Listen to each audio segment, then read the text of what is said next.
We're here in front of Sheridan student section who are out in full force tonight, preparing all the conditions for the Sheridan Tri-Valley game. It's an intense one out there. We'll have all that in Gridiron Glory and the Final 8 that they're a part of with the student section showdown coming up next. So get ready because Gridiron Glory starts right now.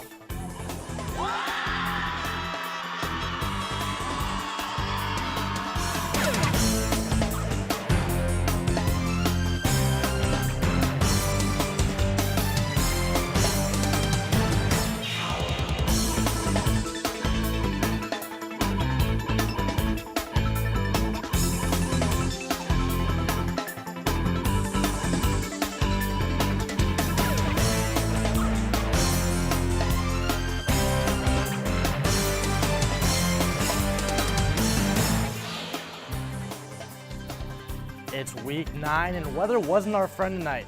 If you're out there, you knew that most of our reporters and us got drenched. But guess what? We're ready to recap all the action.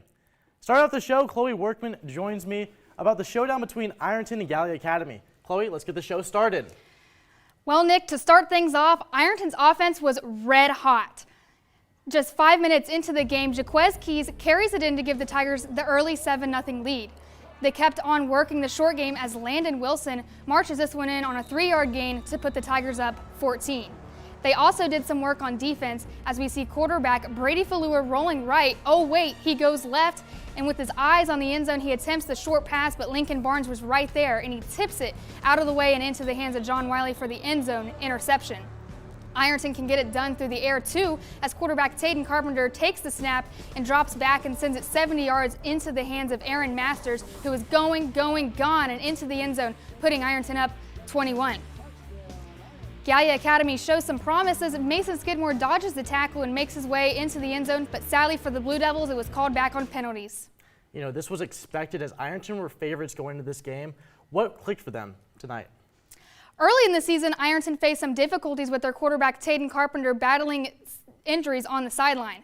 After returning to full strength, they are seeing a lot of offensive success. They were able to march the ball up the field with ease. Carpenter also shared the wealth between all his receivers. And you mentioned Carpenter coming back from an injury. How did he impact this team? Carpenter has been a leading force for the Fighting Tigers for a couple years now. Last year, he led his team to the state championships. We've seen a more steady offense this week. The team as a whole was able to hold on to the ball a lot better. The experienced leadership came to life tonight. And it was Gallia Academy's last home game. Who were the players that were able to lead them? The Blue Devils were missing one of their key wide receivers, Briar Williams, due to a season-ending injury last week. Kenyon Franklin rose up and filled those shoes, making some big grabs for Gallia Academy. Brady Falua also had his hands full playing quarterback, punter, and even safety. The Blue Devils dealing with low numbers this year, so a lot of players are getting to see the ball on both sides. Yeah, and everything seems to be coming together for the Ironton Tigers as we're edging our playoffs. Thanks for the great work, Chloe. It's getting intense in our student section showdown. We're down to 8 teams, and credit to y'all. Crazy final results with some going to 2 votes even. Vinton County, Waverly, St. Clairsville, John Glenn, Granville, Sheridan, Nelsonville-York, and River Valley are the final teams remaining. Elite 8 voting starts Monday evening, and be sure to follow our Twitter to make your voice heard and to cast your votes. Jumping over to the Licking County League, we had a matchup of the 2 of the top teams. I'm now throwing it over to Cedric Granger and Zach Paquette. Well, the last time these 2 teams met, Heath was knocked out of playoff contention. And Nick, we'll take it from here. Yeah, these 2 teams met Friday night with a chance to clinch a LCL Cardinal Conference title on the line. And Heath coming in looking for their 7th win of the season, and for the Newark Catholic Green Wave, they still have their eyes on a perfect season. On the opening kickoff, the Green Wave elect to swift kick it to Heath's Dalen McIntyre, who makes a man miss and scoots down the Sahar sideline, giving Heath good field position, which leads to a 1-yard score from Armani McCray, making the score 7-0. Then Heath ups the ante on this dynamic play as Braden Bayless rolls to his left and fires a rocket that gets tipped. And then it is caught and reeled in by Reese Huber, 75 yards to the house, doubling Heath's lead. Yeah, Newark Catholic would need an answer, and they would get it here, as on 4th and goal, Cole Cantor rolls to his right and finds Tristan Gorius for the 3-yard touchdown, and it would cut the Bulldogs' lead to 14-7. Not to be outdone by the Green Wave offense, the Bulldogs respond with this. Armani McCray takes a handoff to the right and finds daylight, and now he is off to the races. Is he gonna get caught? One stiff arm he throws, and will he be able to make it? It looks like he has one man to beat. He throws another stiff arm, 91 yards to the house for the touchdown. And Heath would go up 21-7 at that point, and they'll hold on to win 28-21 over Newark Catholic. And it was evident from the opening kickoff that Heath came ready to play. They took the momentum at the start and rolled with it. The Bulldogs' offense was rolling in the beginning. The Bulldogs scored 14 points in the first 4 minutes of the game, starting with great field position. Heath just took a minute and a half to go up 7 with a 1-yard touchdown run by McCray. Speaking of McCray, he was not just good, but terrific as he gained 210 yards on the ground and punched in 2 touchdowns. Yeah, and the Heath defense also came ready to play as well. They shut down the run for Newark Catholic, making their offense completely one-dimensional. They held the Green Wave to 47 yards rushing in the first half, and much of that was because of the Bulldogs' defense did not let Mason Hackett get going all night long. Yeah, the Heath defense, led by Gavin Polsterwaite, tackled well all night long. Now, switching gears, despite the loss, Cole Cantor had a solid game. Yeah, Cantor threw for 160 yards and 3 touchdown passes. In addition, although the comeback fell short, he even led a late comeback rally with 2 touchdowns in the second half. Nevertheless, the Bulldogs were able to make more plays than the Green Wave tonight. And Newark Catholic falls to 8-1 on the season and will take on Northridge next week. As for Heath, they improved to 7-2 and take the LCL Cardinal Conference crown. Now back to you, Nick. Great work, guys. Now moving south from the Licking County League to the Mid-State League. Bloom-Carroll and Teays Valley are playing for a conference title tonight. Gridiron Glory talked with Bloom-Carroll head coach Wade Bartholomew prior to the highly anticipated matchup. I think our kids deserve this. We've been building our program for 6-7 years now to get an opportunity to be in this kind of game. And I actually told the kids that on Monday when we first met, that just how unique this opportunity really is. It's really the only 8-0 matchup in the state of Ohio this weekend. So to be in that unique of a situation is awesome, and they should be excited about it. And us and Teays shared it in 2019, and then 20 we won it by ourselves, but we didn't play Teays. So I think this has been a build-up coming for 2 years now, and the fact that we claim ourselves to be Mid-State League champs, but we ever actually went through the other team that's also been the champs in the last 3 or 4 years. So I think this is a great opportunity for either us or them to prove kind of really who is on top right now. You heard Coach Bartholomew, the only 8-0 versus 8-0 matchup in the state. It went down at Carl Fell Stadium. Now let's roll the highlights. Bloom-Carroll ready for this one. And the Bulldogs with the ball. It's KJ Benedict looking for Gridiron Glory Player of the Year candidate, Bo Wisecarver. But his pass will be intercepted. Bloom-Carroll gets the ball back, and Benedict takes it himself, 7-0 Bulldogs. The student section loves it. Bulldogs with the ball again, and Benedict fakes a handoff. Eventually gives it to Wisecarver, and the wide receiver is going deep. It's Brandon Dodds. He hurls it in, and Dodds is like, Bo, nice pass, but that could have been 6 points for the Bulldogs. Bloom-Carroll shuts the door on Teays Valley. Dylan Armentrout goes untouched. Bloom-Carroll wins 49-0 to secure a conference title. Want even more coverage from Teays Valley versus Bloom-Carroll and all the other games we didn't have time to break down the show tonight? Check out our social media pages. Gridiron Glory is on Facebook, where you can find game recaps. Instagram has photos and highlight videos. Twitter has all the scores in our student section bracket. Don't forget to also check out woub.org/gridiron to see what's posted on our website. Now we head west, where Will Price saw Miami Trace take on the Jackson Ironmen. This game had huge stakes in the FAC, so let's get right into it. Both teams were 3-0 in conference play, so this game had championship implications, and Jaden LeBeau and the Panthers would come out firing. First drive of the game, 4th down for Miami Trace, and Weston Melvin finds Ashton Connell at the sticks. He breaks the tackle and heads down the sideline to set them up in the red zone. And Melvin goes right back to Connell on the slant. He'd be interfered with here, but it doesn't matter. That's 7 for the Panthers as they jump out in front. But the Ironmen have a response. Jacob Winters goes deep to Cade Wolford, who mosses the defender right there for a 32-yard touchdown that ties the game. And the Ironmen would pour it on. Winters with time to throw, and he finds Tristan Prater wide open on the double move. He'd throw up a peace sign on his way to the end zone, and it's 14-7 Jackson after that. And later in the second quarter, Jackson with the ball again. Winners going long for Wolford, and he makes a beautiful grab, and they can't catch him as he goes straight in for 6 on a 60-yard touchdown. Jackson would go up 28-7 at the half and take this one 49-14. That's a great performance for the Ironmen, and they've looked unstoppable since the start of conference play. What's been clicking for them? Jackson executed their offensive game plan to perfection tonight. It started with Jacob Winters. He got it done through the air and on the ground. Winters was able to go, they used shotgun a lot. He was able to use the spread offense and utilize their speed advantage. He got it done with his arm. He had the 3 touchdown passes, but he also got it done on the ground. Look at that hurdle right there. Incredible play, and he wasn't the only Jackson Ironman player chipping in. Tristan Prater, the senior receiver, had one of his best games of the year so far. When this offense gets going, it's tough for anyone to stop them.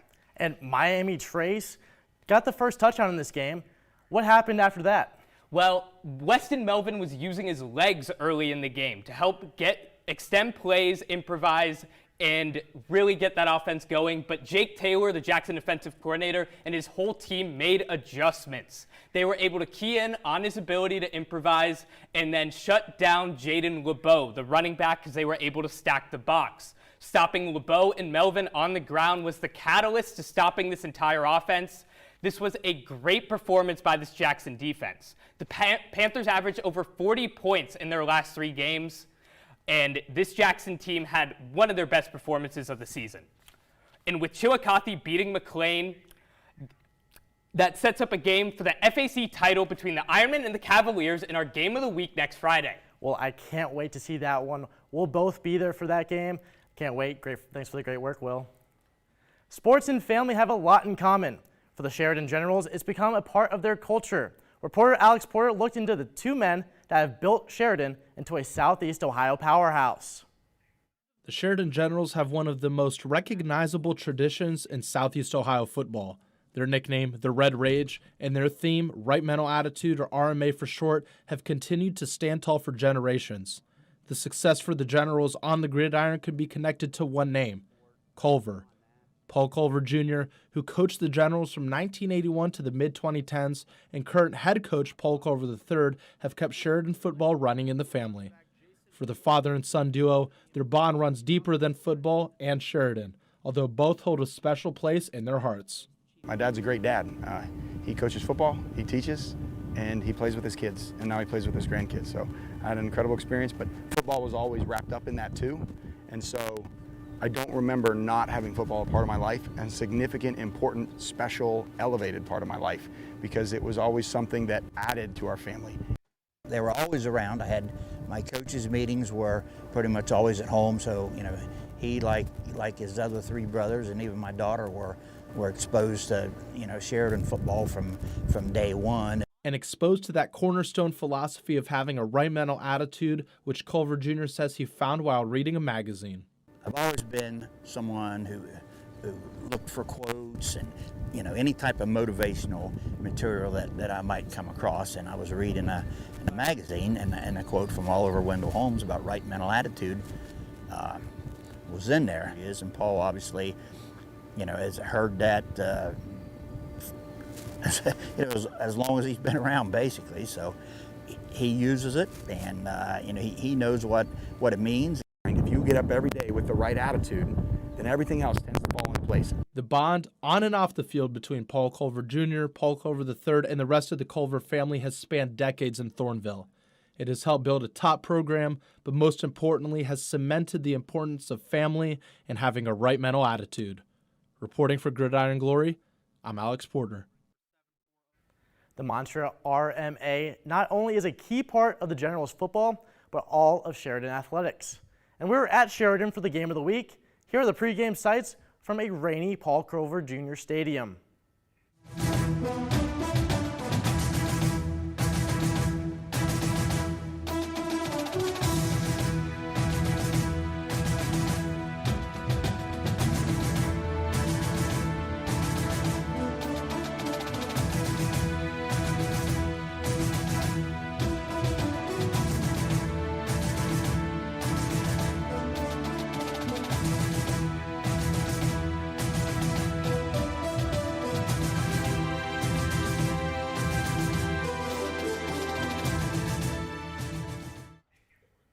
Now seeing that, who's hyped now? Our reporter Alex Porter was in Thornville for the game of the week. Now Alex, did the game live up to the hype? As excited as myself, along with everyone that was at Paul Culver Jr. Stadium was for this matchup, Nick, Mother Nature was not having it. Big implications in this Week 9 matchup in Thornville. For the Tri-Valley Scotties, it's a revenge game from last season. For the Sheridan Generals, it's keeping their hopes alive for an MVL title. What was geared up to be a high-scoring dogfight between these powerhouses, the rain slowed the game down mightily. Speeding up all the way into the second quarter, Drew Burkhart drops back in the pocket to find a streaking Luke Hill. Burkhart would dive into the end zone the next play, giving the Skies the lead 7-0, which would end up being the halftime score. The rain would let up in the second half, so both teams came out ready to strike. Into the second half we go. Burkhart flicks the rock to CJ Kinnear for a solid gain, giving the Scotties a first down. As the Scotties begin to drive coming out of the locker room, Andrew Holden intercepts Burkhart for the Generals. After Sheridan punted, Tri-Valley took advantage. Jalen Goins-Chandler makes the most acrobatic finish into the end zone you will see all season. 14-0 Scotties in the fourth quarter. On a separate drive, Burkhart runs out to his right and takes a massive hit, fumbling the ball on Sheridan's 2-yard line. However, it wouldn't be enough as Tri-Valley walks away with this one, 21-6. Now, Alex, that's a pretty low-scoring game for how good these teams are. As I said, Nick, if the rain wasn't a factor, we would have seen a completely different game. Yeah, and weather usually does make a difference. How did it limit the Skies and Generals tonight? Offensively, neither team was really able to get their offensive game rolling. With Sheridan, we know Jason Munyon is a problem for opponents on the ground, but he was contained tonight as he only had 70 yards rushing. Maybe a little bit of rain factor into that, but also good game planning from head coach Cam West. Tri-Valley did pass the ball quite a bit too, but they used Drew Burkhart's legs. He led all rushing between Tri-Valley and Sheridan with 114 yards. Sounds like one of our Player of the Year candidates in Drew Burkhart showed out tonight. Let's talk Tri-Valley redemption and the MVL race. How did this game mean to the Skies, and how does it mean for their MVL crown chances? Well, this game was huge for both teams, but for Tri-Valley, it was their revenge game. Last season, Sheridan went to Dresden and shut out the Scotties 33-0 to clinch the MVL title. That loss stung for Tri-Valley, but they came ready to play tonight. Their defense showed out, offense took advantage of key moments, and they got the win. As for what it means for the MVL title, listen to this. The John Glenn Little Muskies and Tri-Valley Scotties will face off at Jack Anderson Stadium next week for all the marbles. Whoever wins that game will win the MVL title outright. Well, you heard it here first. Sounds like next week's going to be a thrill, so get the popcorn ready. Next week's going to be a treat. Thanks for the great work, Alex, and get back to Athens safe. Every season, we choose one coach from Southeast Ohio to honor as the Gridiron Glory Coach of the Year. And right now, we'd like to announce the 5 frontrunners for this year's award. We start with TJ Carper. From Vinton County, the first-year head coach has led the Vikings to their first winning season since 2004. How did the Vikings fare against Nelsonville-York? We'll have highlights from that later on in the show. Next up is Waverly's Chris Crabtree. The Tigers graduated a huge senior class, but were stanked rate in Division IV until a loss to Wheelersburg last week. Third is Melvin Cunningham from Fairland. When Cunningham took over, the Dragons were struggling to win a single game. After an 8-2 season in 2020, Fairland has already pushed Ironton all the way to the end. Now looking forward, our next Coach of the Year candidate is Tony Herbst from Bern Union. The Rockets are 1 week away from an unbeaten regular season. And now finally, we have Cam West from Tri-Valley. While many expected the Skies to take a step back after graduating so many starters, West has guided Tri-Valley to another successful season. We just saw them against Sheridan on our Game of the Week. Those 5 are strong candidates, and we'll narrow them down this week, and we'll go all the way to our final season, on our final show of the season. As mentioned, rain played a big role across the 740 tonight, including in Beverly. Reporter Claire Geary was there on the ground. Nick, it was a thunderous game from Fort Frye, and you would have thought it was in the air for the team. Hit somebody is what the student section screamed, and the Fort Frye cadets certainly hit the Logan Chieftains hard on senior night. The first points for the cadets was a score from Caleb Bailey as a result of a fumble recovery. This would be one of several for the blue and white. Next score is a long ball thrown from Ian Ellis to find Mason Long in the right corner of the end zone. 14-0, Fort Frye up by 2. You thought the passing game was strong? Well, you got to leave it up to Long to take it up the sideline to widen the score 28-0. Chieftains still scoreless. The snap goes high for Logan, flying over the head of Ryan Harden and drops to the ground, resulting in a Fort Frye recovery and a touchdown to hammer the nail in the coffin 35-0. The Cadets aren't done yet with a bomb of a throw from Ellis drops the rock into the hands of Brown, 49-14, the final score for the night. Now with a 5-1 record for the Cadets, it certainly shows why they're playoff contenders. Now, Claire, why don't you break down some of the stat lines we saw in this game tonight? The first half was absolutely explosive when it came to the Cadets in the air, on the line, in the legs, on the ground. Let's get a feel for how these stats went. Within the first 3 plays that the Cadets had, they had 2 scores in the first 4 minutes of the game, and it totaled for 26 yards total, 3-4-2, kind of a scoregami situation they got going on. Now, why don't you talk about Ian Ellis? He had some crazy plays early on in the game. Ian Ellis had no incomplete passes for the first half, and he took his time releasing the ball, finding his receivers. Speaking of receivers, his favorites were Braxton Brown and Mason Long. Brown with a 24-yard pass on a 3rd down resulted in a conversion that set up the Cadets for another score. Meanwhile, Long had 2 touchdowns with a total of 40-plus yards. And now, why don't you talk about Logan's performance tonight? Only 14 points, but a lot of improvement for the final week of the season. The 14 points came in the second half. However, they had 0 3rd down conversions and only 1 singular first down for the Chiefs in the first half. They couldn't keep their hands on the ball. And even though things went wrong, there was still positivity on the line. I heard from the sidelines, y'all see a 0, I see an opportunity to score from the defensive line for the Chieftains. Logan goes back to work in preparation for next week against Zanesville. It might be the middle of the season, but the performances from both teams teases towards what the playoff picture might look in weeks ahead. Thanks, Claire. The majority of the fans got this one right, as 76% of the vote was in favor of Fort Frye. The Cadets were able to come out on top. Now moving to our next game, this was more of a split vote with our fans, so it looks like only half will be happy and half will be sad. So after this one, let's talk about Vinton County and Nelsonville-York. We welcome Jack Demler, who witnessed a game with a lot riding on the line. Nick, the last time Vinton County won more than 5 games in the regular season was 2004. They had the chance to get their 6th win of the regular season tonight, along with the clinch a share of the TVC Ohio title on the road against the Nelsonville-York Buckeyes. But here come the Buckeyes, and they are looking to play spoiler to the Vikings' chances. After both teams faced 3 and outs in their opening drives, Vinton County found their stride. Zane Carr would take the handoff and have a big hole by the O-line, but finally be taken down at the 15.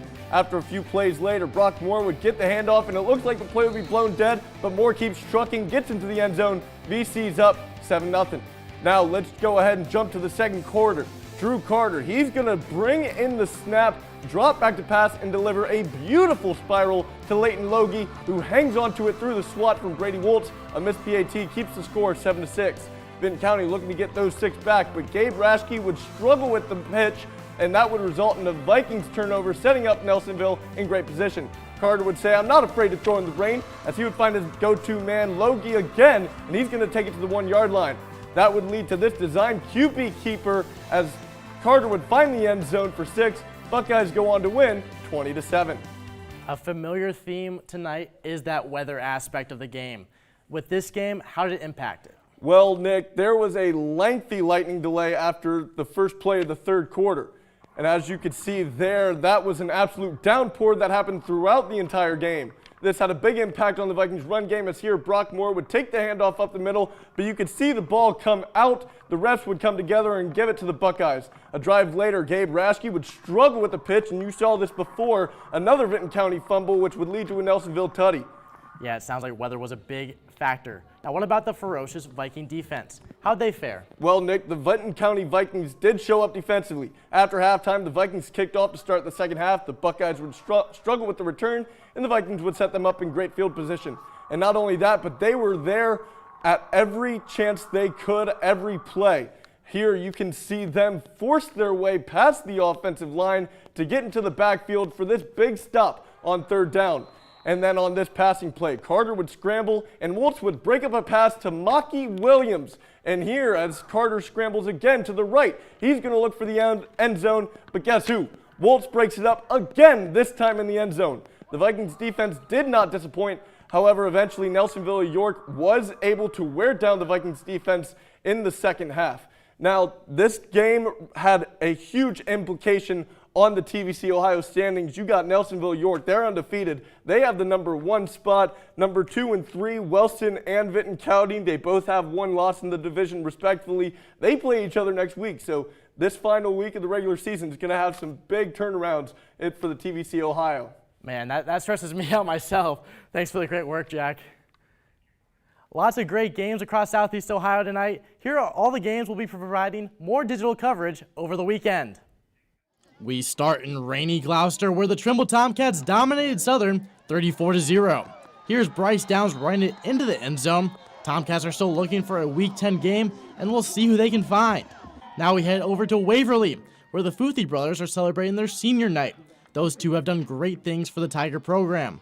Now it was Penn Morrison taking this punt to the house. Tigers bounce back after a Week 8 loss. Waverly wins 42-7. Moving from the SOC 2 to the SOC 1. This one-handed interception helps Sims Valley stay unbeaten with a 34-28 victory over Portsmouth Notre Dame. Finally, in the NVL, we had some more rain. It was New Lexington dominating Crooksville to win their 3rd game of the year, and our second rainy 34-0 shutout of the night. Crazy games throughout the region, and all those will impact the playoff picture for every team. Now with the final week of the regular season coming up next Friday, let's have a look at which teams are at the top of their region. We'll just be providing updated records for the teams tonight as playoff rankings are being calculated as we speak. We start in Division 3, Region 11, where 2 games had a huge playoff implications. Granville stays at the top, but victories by Jackson and Tri-Valley will keep the Ironmen ahead of Miami Trace and help the Scotties leapfrog rival Sheridan in the seeding. Finally, London got a huge victory. They are rolling right now. In Division 4, Region 15, where Bloom-Carroll and St. Clairsville have separated themselves with huge victories this Friday. They met last season. Could they do it again? Over in the MVL, John Glenn and Meadowbrook got big victories tonight over Philo and Morgan. Finally, Cambridge beat Marietta 49-13. Don't sleep on those Bobcats.